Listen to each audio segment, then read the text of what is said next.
Geometry, the first and noblest of sciences, is the basis on which the superstructure of Freemasonry is erected. By it, we discover the wisdom, power, and goodness of the grand architect of the universe. By it, we discover how the planets move in their respective orbits and demonstrate their various revolutions. We, as Freemasons, see a close and direct relationship between the functioning of the physical universe and God. After all, we do in fact refer to him as the grand architect of the universe. He created it, constructed it, runs it, and that's all there is to it. In fact, you don't have to be a Freemason to hold that belief. We are so in awe of this creation that we ask, when I consider your heavens, the work of your fingers, the moon and stars, which you have ordained, what is man, that you are mindful of him? This belief doesn't just come out of thin air. We see so many things around us that tend to confirm there is something intelligent, perhaps divine, that is in control. In the classic double-slit experiment, for example, we find electrons that behave one way if someone is watching and differently without an observer. Or, any scientist will tell you, we know there is a force holding galaxies together. We have no idea about its nature and call it dark matter.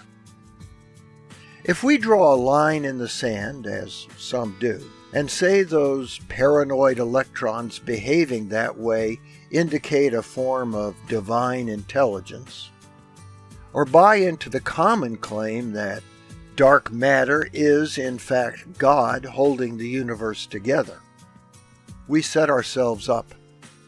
There are plenty of examples where those lines have been drawn only to be erased by scientific discoveries.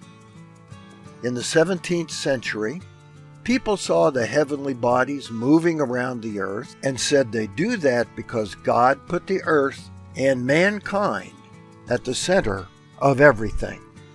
Then, a couple of guys named Galileo and Copernicus came along and burst that bubble.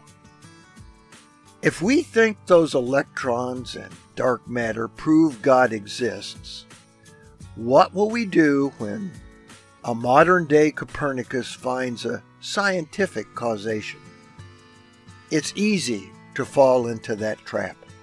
If we keep doing that, and then back off on our definition and understanding of God with every scientific discovery, we seemingly wind up with what astrophysicist Neil deGrasse Tyson calls an ever-receding God. Maybe it should be the other way around. In other words, if we discover some phenomenon is not caused by a mysterious action of God, does that not also teach us a little more about what God is? The second degree lecture teaches us we should embrace the sciences. As those discoveries come to light, the fact is God isn't receding. With each new discovery, we learn more, not less, about the true nature of God. The spiritual, not the physical, is what's important.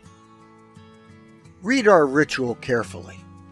It says, by geometry, meaning science, we discover God's wisdom, power, and goodness.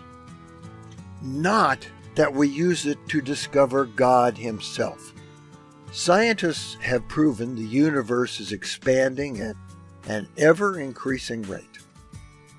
This has led to a theory about its end which says it will just keep expanding until the stars all burn out and the universe will die a dark and cold death.